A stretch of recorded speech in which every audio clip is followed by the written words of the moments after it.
Okay, here we go.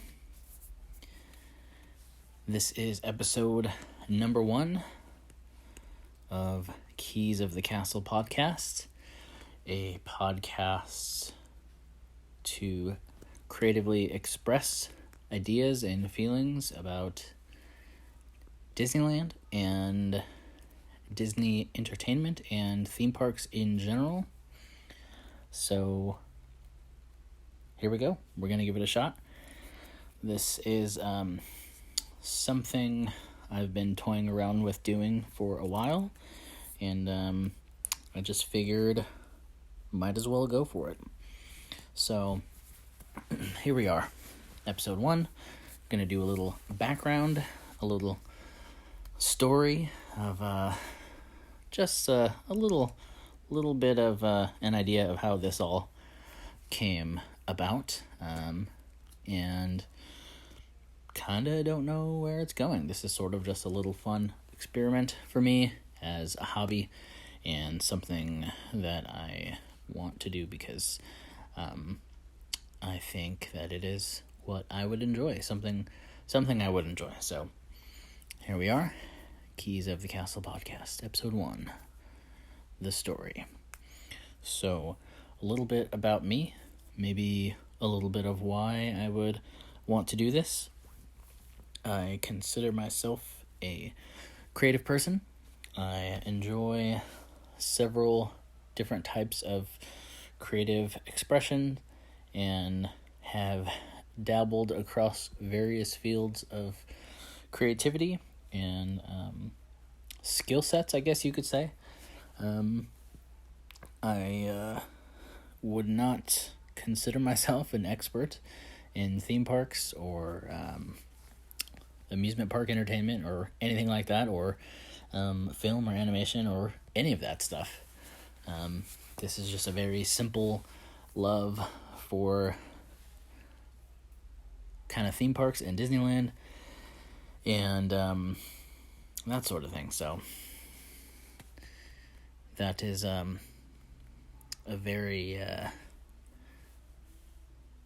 small description of how I feel I connect to Disney theme parks, and that's what this podcast will mostly be about. So,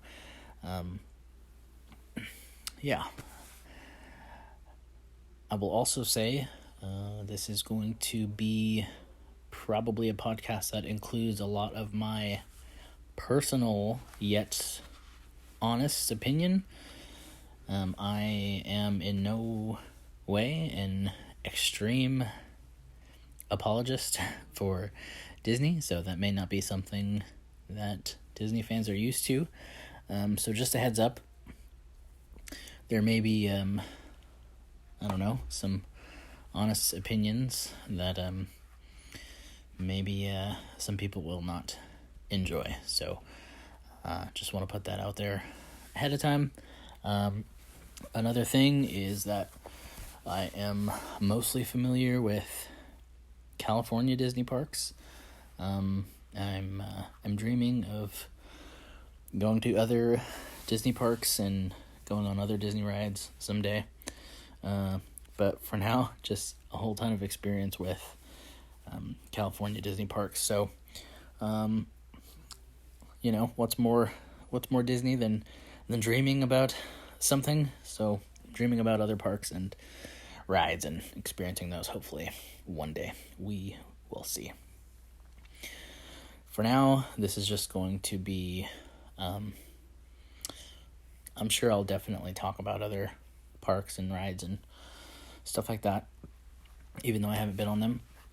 But, for now, we'll stick to just talking about them without having experienced them, and also, of course, talking about the California Disney parks, Disneyland and California Adventure.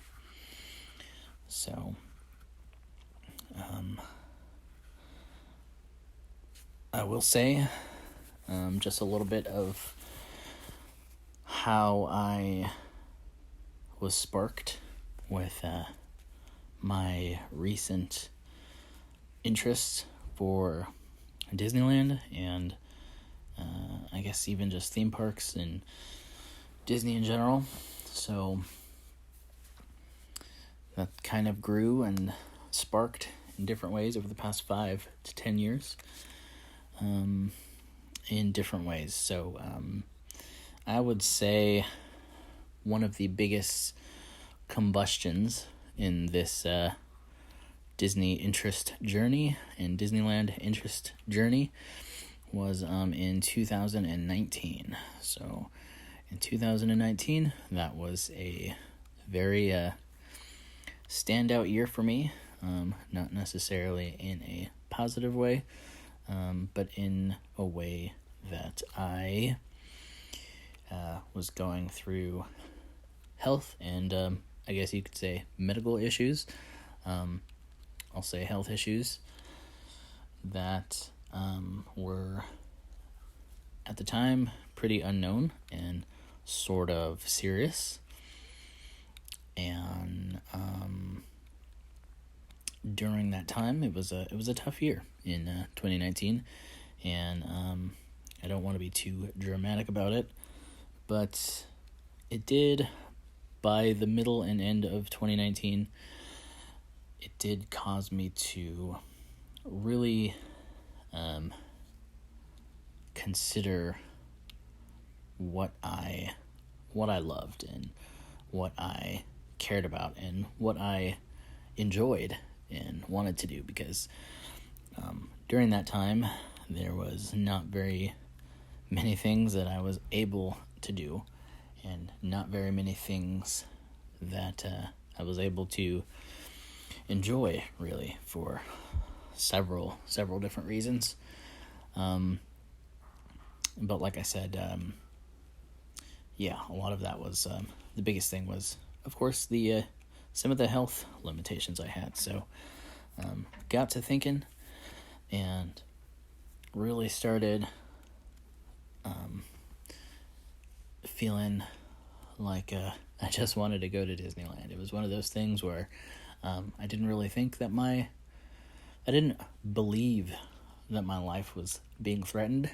However, I was contemplating life and did have this sense of life being short and so unexpected and not guaranteed.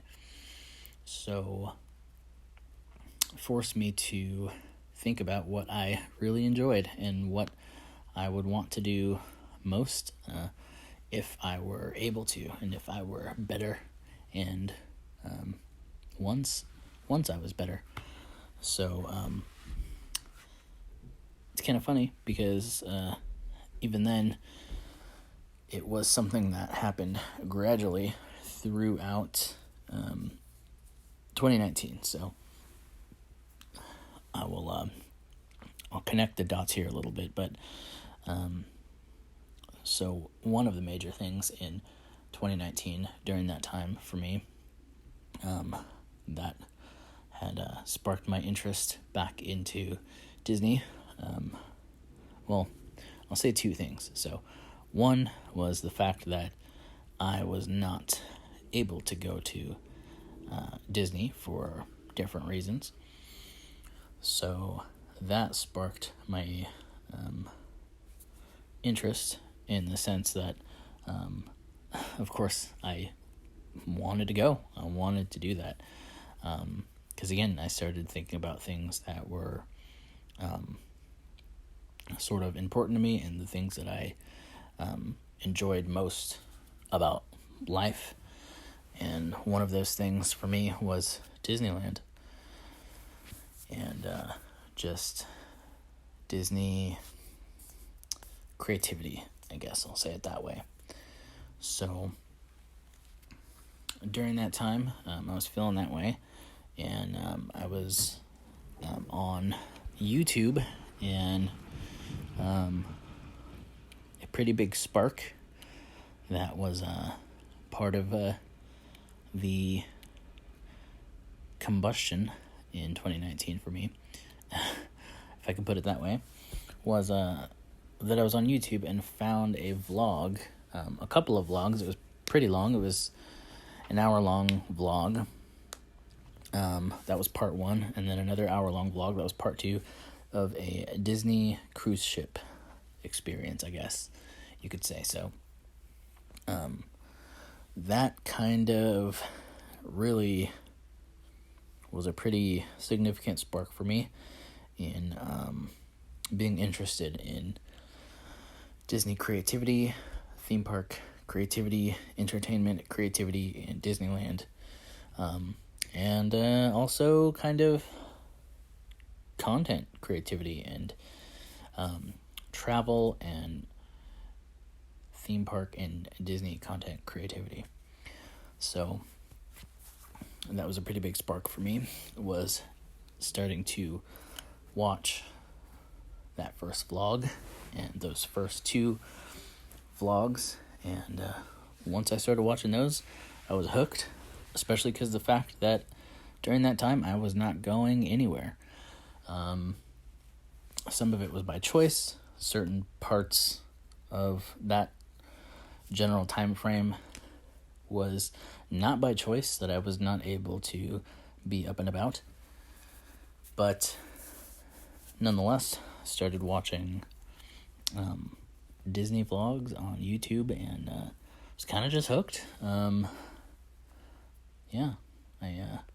really got into the rabbit hole of YouTube Disney videos and Disney history, and just watching videos of Disneyland rides that I had not been on in years, and that whole sort of thing. Of course, also, I'm sure we all remember, if you are a Disney fan at least, it was in and around end of 2019, beginning of 2020, when Disney Plus first came out, and they released the Imagineering series, Imagineering story, whatever it's called, a documentary on there. And that was pretty cool for me too. So it was right in line with the path I was kind of already on. So that was a big spark for me. Kind of the chain link, I'm kind of working from that time period, and I'll go backwards from there, and then I'll bring it full circle around to today, I guess. So the chain link before 2019, and what had sparked my interest into Disney, that was kind of like a seed planted kind of in the middle of the road, down the path of my life so far, was I would say more so maybe sometime between, I don't even know, this is a big gap, but I'll say 2015 and scratch that, between 2010 and 2016, I'll go with that. Sometime between 2010-ish and 2016-ish, my nephew, closer to 2010-ish, I would guess, my nephew had told me about the movie Saving Mr. Banks. He was like, hey, you should watch this movie Saving Mr. Banks. You would really like it a lot, and it's really cool. And so I was just like, oh yeah, okay, cool. And didn't really watch it. I wasn't really into watching movies very much at the time, which is another side note. I'm not a movie buff by any means. I don't watch a lot of TV. I don't watch a lot of movies. I just have a very simple love for Disney and just kind of creativity and entertainment in general.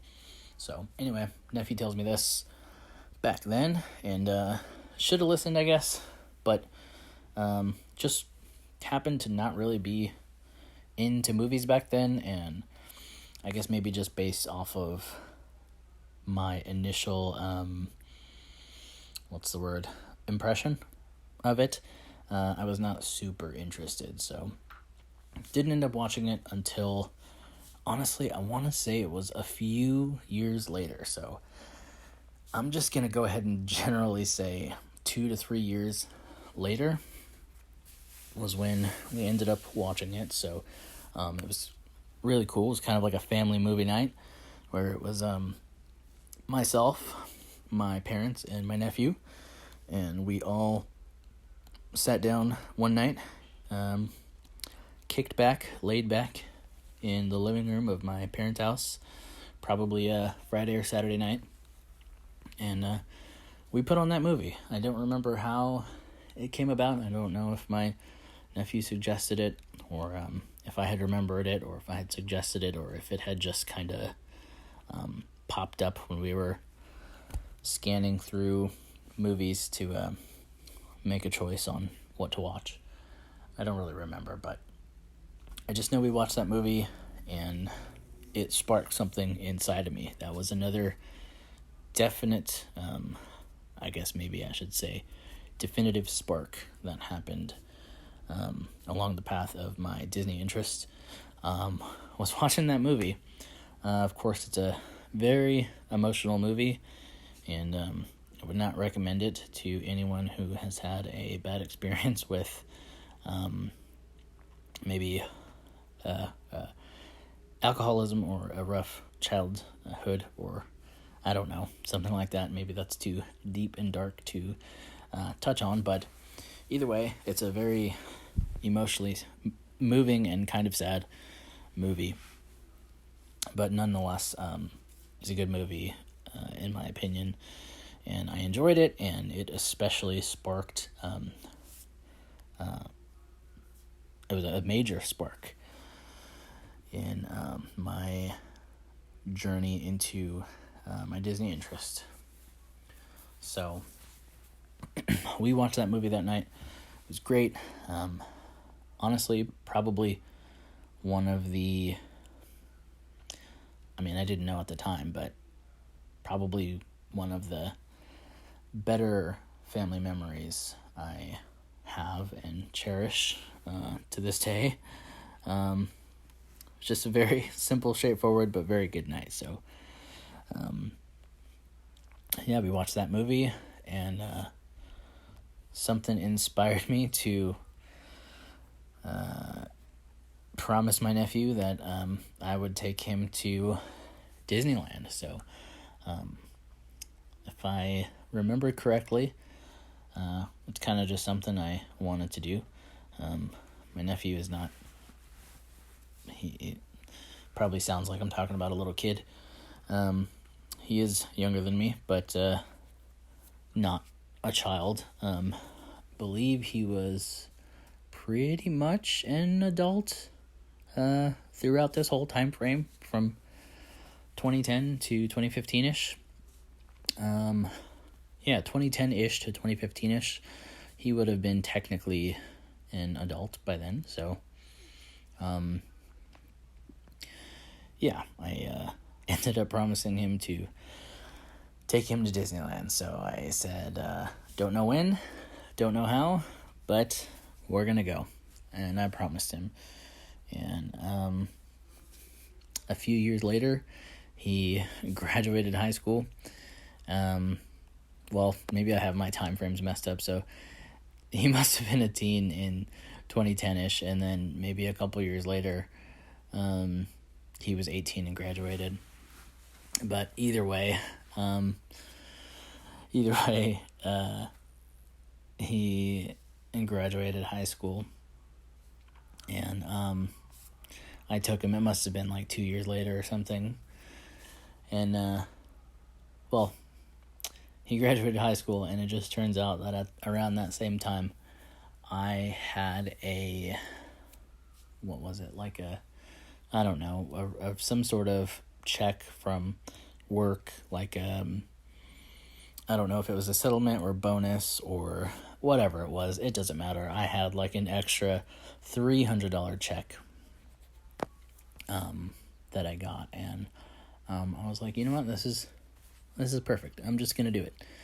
So went ahead and bought us tickets, and we went and I'm going to say park opened at about 8:30 a.m., maybe 8 or 8:30 a.m.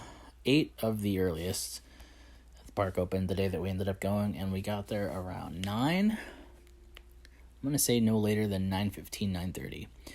We got there pretty early. And I had to drive about an hour to go pick him up, and then from there drove another, I don't know, hour or so, give or take, to Disneyland. But either way, we went, and we got there around 9 a.m., and we stayed there until I think about maybe 12:30 midnight or 1 a.m. We basically stayed as late as we possibly could. We basically got there as early as we possibly could, stayed there as late as we possibly could. And I don't think I have ever been so tired driving as I was that night. I was extremely tired. It was, I can't remember if I pulled over to nap or not. Either way, I was really tired driving home. Well, I wasn't driving home, but driving away from the parks afterwards. Either way, it was a good day, and yeah, just another I don't know, checkpoint, I guess, in the Disney journey. So yeah, it's interesting though, because I think the movie, the Saving Mr. Banks movie, was even more of a significant spark, igniting some interest for me, even more so than Disneyland, probably because that was at the beginning of me sort of delving into the history of Disneyland and Walt Disney. And when my nephew and I had gone to Disneyland, I had already been several times before. So I'm guessing that's probably why, but either way, we went, and we did just Disneyland that day. We didn't do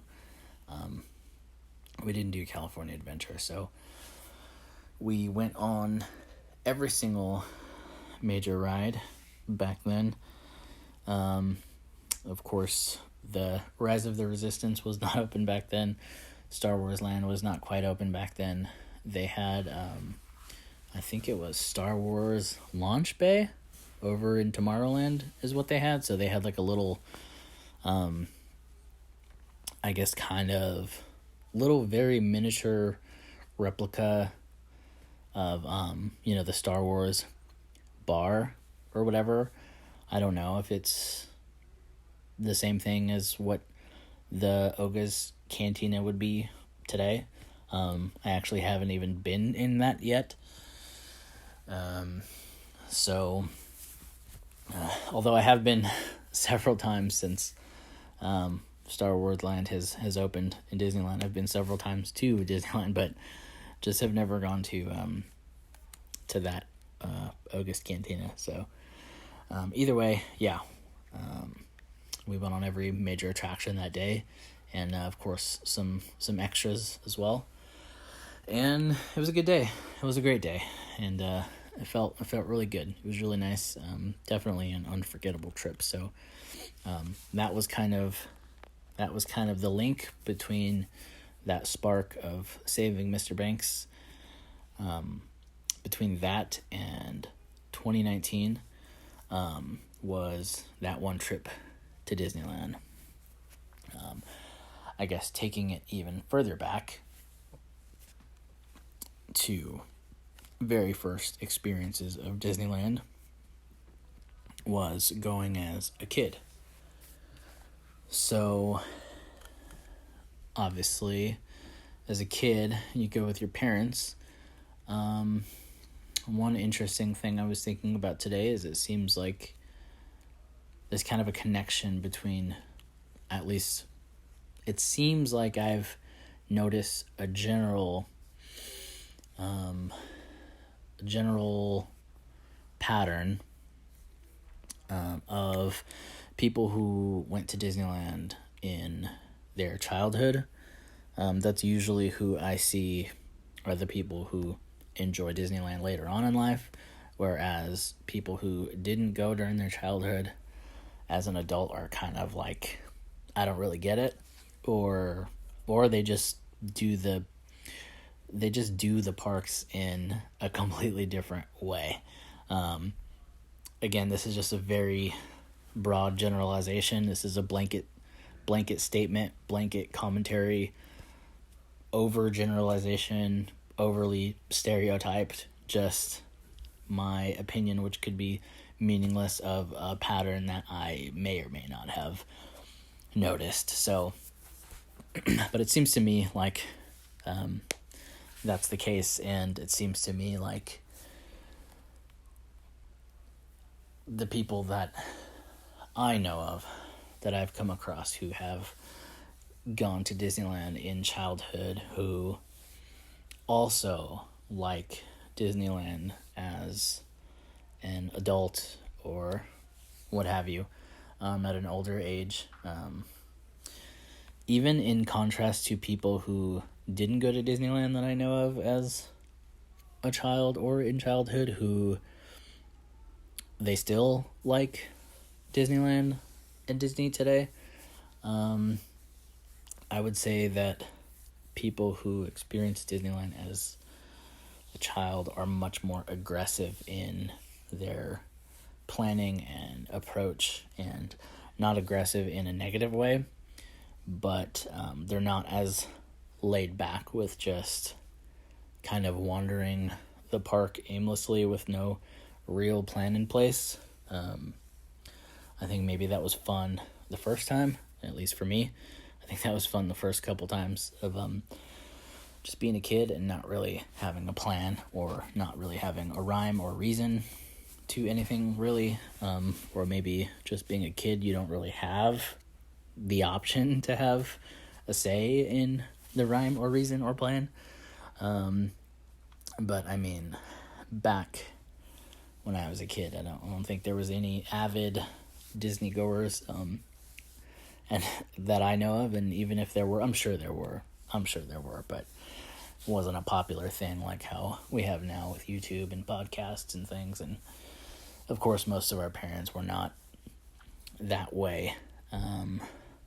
We just kind of showed up and kind of spontaneously had a good time. No specific crazy,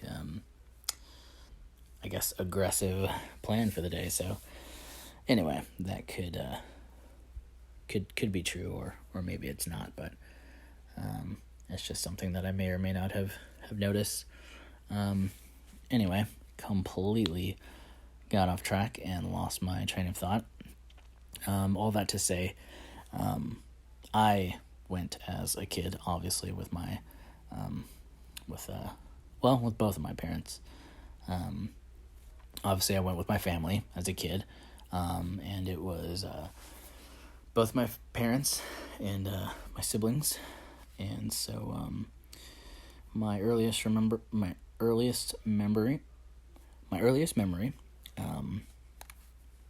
of going to Disneyland was probably age 7, and honestly, before I even got to go, I just absolutely loved the idea of Disneyland. I loved Disney movies, and I just absolutely loved them, and I loved Disney movies, and I loved the pictures and videos and commercials of Disneyland.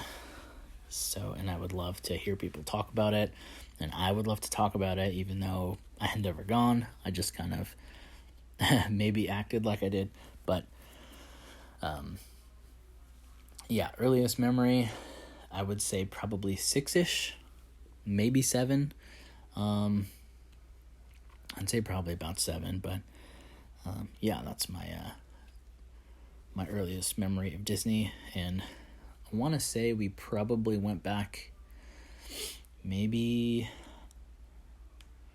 after that first time. I would say we went back maybe 2 to 3 times.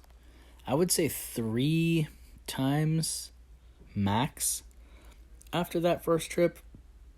I mean, maybe 4 times, like max, at least as a family or with my parents. So that was about it, but I loved it. I loved it since then. It was just an instant. I mean, as long as I remembered, as long as I can remember, like I said, I loved the Disney movies and I loved Disneyland, both before I went and then when I went, being there, it was just incredible. And of course afterwards, and in a very quick way. That is a pretty short, I guess, version, or I should say shorter version of my interest in Disneyland and Disney and theme parks. So it's kind of how it all began for me, from being a kid to watching that movie that my nephew recommended for me, watching that movie with the family, and then going to Disneyland with my nephew, and then having that experience of not being able to do much, and starting to watch Disney content on YouTube. And there's some things after that, but that's what really, those are the major 3 bullet points, I guess you could say. Those are the major cornerstones for me that have brought me to where I am. It was that childhood love for Disney, that little seed and reminder, and like, oh hey, like remember Disney, check this thing out, Saving Mr. Banks, and then going to the park, and then lastly 2019, and of course 2020 we couldn't even go to the parks. Funny thing is, this is crazy, end of 2019 bought an annual pass to Disneyland and then never ended up using it because of 2020, and because it was never activated, I basically just ended up getting a full refund. I can't even remember what the rules were back then with the whole refund and activation situation. I just know that I ended up getting a refund. Never even used the pass, so paid for it. I don't remember if I paid for it outright or just started the first down payment, but either way, I had started the annual pass and at least put a down payment on there, and my mom started hers as well. I think we started them together, and we never got to use them. So that was another bummer, and that is another way and another reason that I just kept on with the YouTube content and just dreaming and thinking about Disneyland and Disney and theme parks and that whole sort of thing, because really none of us could go out and do that stuff in 2020. So of course instead I would just watch videos, look up history about Disneyland and Walt Disney, the person Walt Disney, and then also Walt Disney Company. So that's kind of the storyline there from the past up until now and up to this podcast here. And I hope that this podcast is, to be honest, I'm really just doing this because it's fun for me and it's a creative outlet, and that's what I need right now, and I enjoy creating things and talking and thinking about Disneyland and rides and theme parks and attractions. So I plan on having other podcasts as well. And I have, I have plenty of other creative outlets, but none of them that I'm doing right now, really much of. So, this is kind of the thing for now. So I tend to weave in and out of different creative outlets, and I tend to not be very consistent with all of them, at least not permanently consistent, if that makes sense. So I will, like I said, weave in and out of them. I'll stop doing one thing for a couple months and then do something else during that time, and then I'll stop doing that thing and go back to the other thing, and I have about 4 or 5 things or so that I switch off with. So some things get put on the back burner for a while, some things get put on the back burner for years, some things never come back. Rarely do they never come back. But this is it for now. Keys of the Castle. And I hope if you listen to this, if you stuck around this long, I'm going to assume that you enjoyed listening to this for some reason. But either way, this is episode 1 of Keys to the Castle podcast. And hopefully there will be many more to come. And hopefully it'll be a lot of fun. So here we go. This is it.